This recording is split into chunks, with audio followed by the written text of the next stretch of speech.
ने युहाओ के प्रपोजल को एक्सेप्ट कर लिया था और फिर दोनों के बीच में एक प्यारा सा किस भी हुआ था। लेकिन अब अगले सीन में हम देखता है कि इसे देख सभी काफी हैरान हो गए थे और फिर वे कहने लगता है कि ये तो असल में वांग है, लेकिन अभी तक तो हम इसे लड़का समझकर प्यार कर रहे थे, इसीलिए ऐसा लगता है कि एक कंपटीटर कम हो गया और इसके अलावा हमने एक क्रश को भी मिस कर दिया। मगर वही हम देखता है कि युहा इस बात से काफी खुश होता है और फिर वांग से कहता है कि तो सच में तुम हो। तब इसके ऐसी बात सुनकर वांग उससे कहते हैं कि तुम्हें तो अभी तक भी इसके बारे में समझ नहीं आया, लेकिन अच्छा है कि मैं तुम्हारे जैसे स्टूपिड नहीं हूँ। तब इस पर युहा कहता है ऐसा लगता है कि घोड़े शुरुआत से लेकर अंत तक मेरे साथ में थी। जिसके बाद वांग कहती है कि मुझे भी इसके बारे में काफी डर था कि कहीं तुम मेरे रियल आइडेंटिटी को एक्सेप्ट ना करो, लेकिन इस पर युहा उससे कहता है कि तुम तो तुम हो। वही हम देखता है कि इनके मिलने से सेंसी भी काफी खुश होता है, जबकि वही सिया कहती है कि ये तो बहुत ही अच्छा है क्योंकि आखिरकार हम सभी एक साथ में हो गए। तब इस पर कैतो कहता है कि अगर वांग कुछ दिनों पहले हमारे पास में नहीं आया होता तब तो हमें भी युवा के जैसे इसके बारे में कुछ पता नहीं होता। वही इसे देख नानान कहती है कि एक रिलेशनशिप को ऐसे ही स्टार्ट होना चाहिए। जिसके बाद हम देखता है कि बेई और सिसी इनको कंग्रेचुलेट करते हैं और फिर कहता है कि तुम हमेशा ही ऐसे खुश रहना। मगर तभी हम देखता है कि बेई असल में तेंगिया को मिस कर रहा था और इसीलिए वो इसके बारे में सोचकर काफी उदास होता है। तभी हम देखता है कि मास्टर या मास्टर सुवान के पास आता है और फिर कहता है कि क्या अब हमें युवा से इसके बारे में बात करनी चाहिए ताकि हमें उसके स्कूल के कंडीशन के बारे में पता चले। लेकिन इस पर मास्टर सुवान कहते हैं कि वे दोनों तो अभी अभी प्यार में आए हैं, इसीलिए मैं चाहता हूँ कि तुम उसे अभी डिस्टर्ब ना करो और इसके लिए तुम कल पोसाइडन पवेलियन में मीटिंग रख लेना।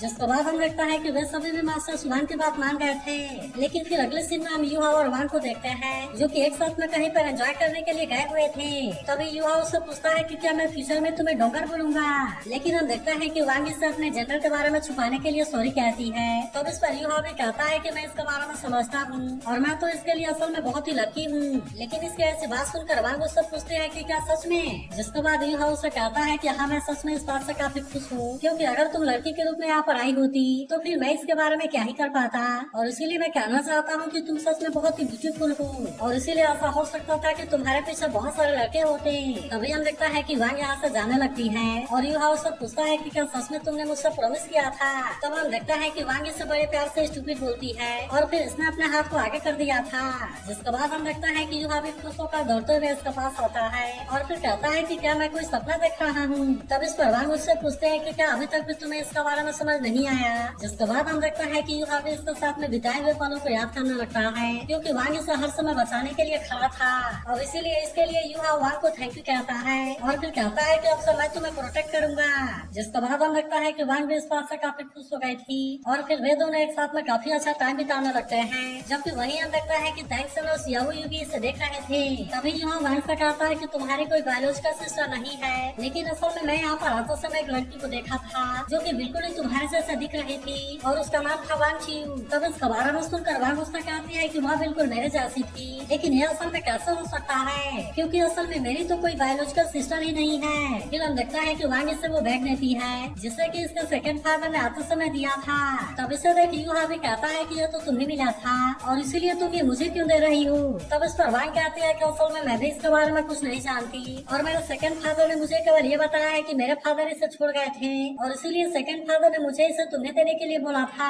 तभी हम देखता है कि युहा इसे खोलने के लिए जाता है मगर तभी वांग इसे ऐसा करने से मना कर देती है और फिर वो कहते हैं कि इसके ऊपर मेरे फादर का सील लगा हुआ है और इसीलिए सही समय आने पर ही ओपन होगा। इसके बाद हम देखता है कि ये दोनों सोने के लिए जाते हैं जहाँ पर कि युवा वांग के साथ में जाना लगता है मगर तभी हम देखता है कि वांग इसे बाहर कर देती है और फिर उसे बताते हैं कि तुम्हारा रूम बगल में है। जिसके बाद युवा कहता है कि मैं तो अभी तक भी वांग के नए आइडेंटिटी को अडॉप्ट नहीं कर पाया। अब अगले दिन हम देखता है कि युवा की आँख खुलती है जहाँ वो कहता है कि आज मैं पहली बार पोसाइडन पवेलियन में रुका हुआ हूँ और इसीलिए गोल्डन ट्री का हीलिंग इफेक्ट तो सच में काफी अच्छा है। लेकिन अब हम देखते हैं कि वो यहाँ पर अपना टाइम वेस्ट नहीं करना चाहता था और इसीलिए वो तुरंत यहाँ पर प्रैक्टिस करना शुरू कर देता है। मगर तभी हम देखते हैं कि मास्टर यानी से लेने के लिए आ गया था और इसे बताता है कि बहुत सारे लोग तुम्हारा वेट कर रहे हैं और इसीलिए तुम मेरे साथ पोसाइडन पवेलियन में चलो। तब इस पर युवाओं को हैरानी होती है कि आखिरकार वे लोग इसका वेट क्यों करेंगे। जिसके बाद मास्टर यानी से बताता है कि मास्टर सुआ ने यह मीटिंग केवल तुम्हारे लिए रखा है क्योंकि कल तुमने जो शो वहाँ पर दिखाया था उसके बारे में जानने के लिए सभी लोग काफी क्यूरियस हैं। वही उदाहरण देखता है कि वांग उस जगह पर चली गई थी जहाँ पर कि बाकी सभी लोग भी इकट्ठा हुए थे। तब इसे देखते ही सियाओ तुरंत इसके पास आती है और कहती है कि ये तो सच में वांग है। तभी वे कहता है कि आखिरकार हम सिर्फ 7 डेविल्स एक साथ में एक बार इकट्ठा हुए हैं, इसीलिए अब हमें केवल युवाओं के आने का वेट है जिसके बाद हम सभी एक साथ में अपने नए टैंक सेक्टर से मिलने के लिए जाएंगे। वही उधर हम देखते हैं कि यूहा पोसाइडन पवेलियन में चला गया था, जहाँ पर कि वो लेट से आने के लिए इनको सॉरी कहता है। तभी मास्टर यान कहता है कि तुम अपने सोल को इनसे इंट्रोड्यूस कर रहा हो। जिसके बाद हम देखते हैं कि यूहा भी इसके लिए रेडी हो गया था और वो तुरंत ही स्नोगर्ल को बाहर निकाल लेता है। फिर वो इनसे बताता है कि एक तरह की स्पेशल एग्जिस्टेंस है जो कि सोल विंग सोल गुण और मास्टर सोल से पूरी तरह से इंडिपेंडेंट है। तब इसे तक सभी कहता है कि ये तो बहुत ही क्यूट है। फिर यूहा इनसे बताता है कि मेरे पास का ऑरेंज वाला सोल रिंग असल में इसी की वजह से है। और अब हम देखते हैं कि वो इनको इसके ओरिजिन के बारे में भी बताने लगा था, जहाँ वो कहता है कि इसमें असल में कुछ मेरा भी सीक्रेट इन्वॉल्व है, जिसके बारे में खुद मास्टर को भी पूरी तरह से नहीं जानते थे। तब इसके बारे में सुनकर ये सभी पूरी तरह से हैरान हो जाते हैं। फिर हम देखते हैं कि यूहा इनको इलेक्ट्रोलक्स के बारे में भी बता देता है और अब इस तरह से वो एक एक करके इनको सारी चीजों के बारे में बता देता है। फिर वो कहता है कि आखिर में इलेक्ट्रोलक्स ने अपने बचे हुए डिवाइन पावर को भी सैक्रिफाइस कर दिया था और फिर उस पावर का स्नो के साथ में मर्ज होने के बाद स्नोगर्ल का जन्म हुआ, जिसके बाद स्नोगर्ल रिंग से कहती है कि हाँ, ये बात पूरी तरह से सही है। तब इसको मास्टर स्वान कहता है कि मैंने पिछले 100 सालों में भी इतनी सारी अजीब चीजें नहीं देखी थी, इसीलिए ये चीज चाहे दूसरे डायमेंशन की पावर हो या फिर स्नोगर्ल के स्टोन का जन्म हुआ हो, लेकिन फिर भी ये चीजें नॉर्मल सो मास्टर के समझ से परे हैं। अब इसीलिए वह कहने लगता है कि टैंक सेक्टर के एंसेस्टर ने डालो कॉन्टिनेंट में एक नया एरा को क्रिएट किया था, इसीलिए ऐसा लगता है कि तुम और तुम्हारा मास्टर मिलकर अब डालो कॉन्टिनेंट में फिर से एक नया एरा को शुरू करने वाले हैं। तभी मास्टर सुवान यूहा से कहता है कि तुम्हें इसके बारे में पूरी तरह से केयरफुल होना पड़ेगा, क्योंकि अगर एक बार इसके बारे में बात फैल गई तो फिर सोल को पोजेस करना हर एक सोल मास्टर का कॉमन गोल हो जाएगा। मगर हम देखता है कि यूहा को इसके बारे में कोई भी चिंता नहीं होती और कहता है कि मैं तो सोल सीलिंग कॉन्ट्रैक्ट स्पेल अपने अकेडमी को देना चाहता हूँ। लेकिन अब इसके बारे में सुनकर सभी पूरी तरह से हैरान हो गए थे और फिर मास्टर सुवान यूहा से कहता है कि तुम्हें इसके बारे में अच्छे से सोच लेना चाहिए, क्योंकि सोल को बनाने वाले तुम्हारे इस मेथड के लिए कोई प्राइस नहीं है। मगर इस पर यूहा कहता है कि आज मैं जो कुछ भी हुआ सब मैं अकेडमी के ट्रेनिंग की वजह से हूँ और इसीलिए 100 मैजिक से सभी का फायदा होने में कोई बुरी बात नहीं है, क्योंकि वैसे भी ये चीज असल में मेरे मास्टर का ही गोल था और इसीलिए मैं उम्मीद करता हूँ कि अकेडमी भी इसे पूरा करने में मेरी हेल्प करेगा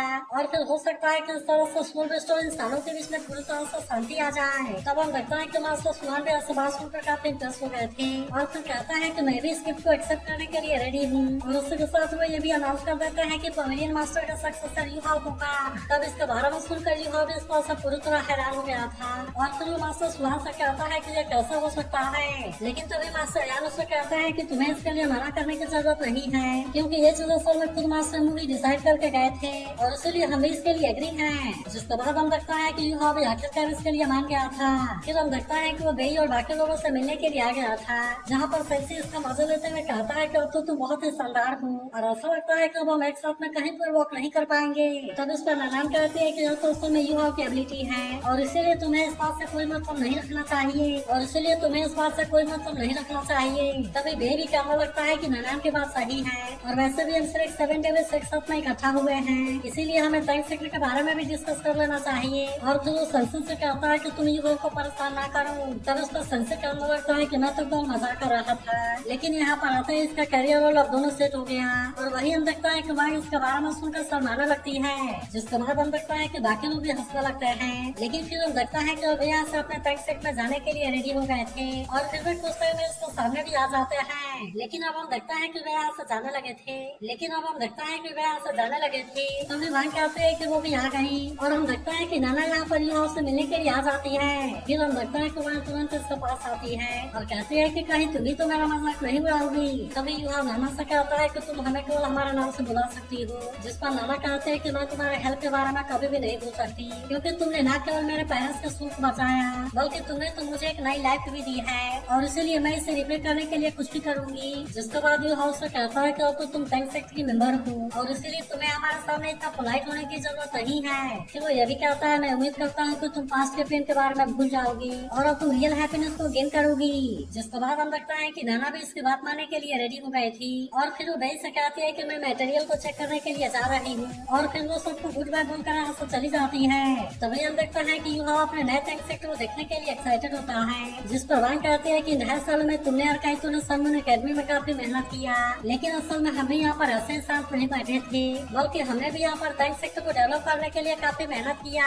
फिर हम देखता है कि वे यूहा को नए टैंक सेक्टर को दिखाने के लिए रेडी होता है, मगर तभी हम देखता है कि यूहा भी टैंगर के बारे में याद करने लगता है और फिर कहता है कि अगर आप यहाँ पर होती तो काफी अच्छा होता। इसके अलावा मैं ये भी देख सकता हूँ कि वे भी आपके लिए काफी परेशान है और वो भी असल में आपसे मिलना चाहते हैं। वही हम देखते हैं कि भाई सबको लेकर अंदर आ गया था, जहाँ वो युवाओं को बताता है कि यह भी इनर हॉल और आउटर हॉल में डिवाइडेड है, जिसमें से इनर हॉल सेक्ट मैनेजमेंट और सोल गाइड के प्रोडक्शन के लिए रिस्पॉन्सिबल होगा, जबकि outer hall foreign affair, negotiation और बैटल के लिए रिस्पॉन्सिबल होगा। फिर वो कहता है कि टैंक सेक्टर के डेवलपमेंट का भी सोल गाइड होना चाहिए, जिसमें कि युवा और कायतों पर सबसे बड़ी जिम्मेदारी आएगी। तब हम देखते हैं कि वे दोनों भी इसके लिए रेडी होते हैं, लेकिन तभी युवा वांग से पूछता है कि तुम यहाँ पर किसके लिए रिस्पॉन्सिबल हो, जिस पर सियाओ कहने लगता है कि वांग को बहुत ही अमेजिंग है और इसीलिए वो लेवल 61 वाले सोल एम्पर बैटल टीम का वैन गार्ड है। तभी हम देखता है कि युवा भी इसके बारे में जानकर काफी खुश हो जाता है और फिर कहता है कि तुम्हारे पास में तो 5 सोल्डिंग है, जिस पर वांग कहती है मुझे तो डर है कि शायद तुम मुझे पहचान ही नहीं पाओगे।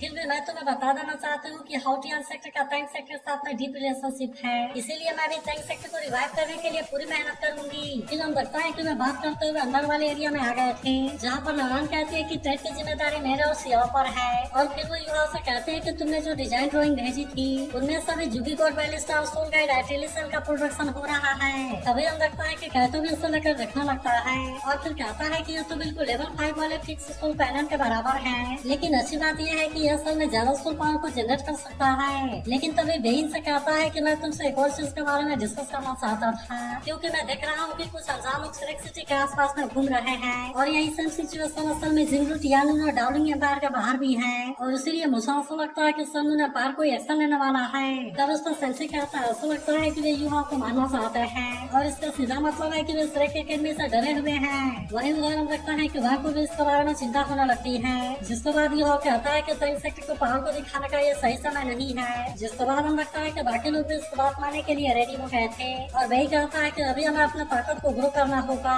क्योंकि एक न एक दिन हमारा टैंक सेक्टर ब्लॉकबस्टर जरूर होगा। तब हम लगता है कि वे लोग भी इसके लिए रेडी होते हैं। फिर अगले सीन में हम देखता है कि वांग युवा का बाहर वेट कर रही होती है, लेकिन तभी कुछ देर में हम देखता है कि युवा भी यहाँ पर आ गया था और कहता है कि मैं नई के साथ में टैंक सेक्टर डेवलपमेंट के बारे में डिस्कस करने लगा और इसीलिए मुझे यहाँ पर आने में देरी हो गई। फिर वो वांग से पूछता है कि हम कहाँ पर जाने वाले हैं। तब इस पर वांग कहती है तुमने बताया था कि वांग ची बिल्कुल मेरे जैसे दिखती है, इसीलिए मैंने टीचर दवा से इसके बारे में पूछा और मुझे पता चला कि उसका इनर कोर्ट में एडमिशन हुआ है और इसीलिए हम देखते हैं कि वे दोनों उसके बैकग्राउंड के बारे में जानने के लिए वहाँ पर जाते हैं। फिर हम देखते हैं कि वह जैसे ही वहाँ पर एंट्री लेती है उसे देखते हैं सभी पूरी तरह से हैरान हो गए थे और हम देखते हैं कि वे सभी इसे साइड देने लगता है। लेकिन वही उधर हम देखते हैं कि वांग ची भी आके टीचर के सामने आ गई थी, जो कि इसके ब्यूटी को देखते ही पूरी तरह से हैरान होते हैं। तभी हम देखते हैं कि वे टीचर वांग ची उसे अपने कवर को हटाने के लिए कहता है, इसीलिए हम देखते हैं कि वांग ची भी इसके लिए मान गई थी और फिर वो जैसे अपने फेस के ऊपर से कवर को हटाती है, इसे देखते इनकी हैरानी और भी ज्यादा बढ़ जाती है और सभी कहने लगता है कि ये तो बहुत ही ब्यूटीफुल है। मगर तभी हम देखता है कि वांग यहाँ पर आ गई थी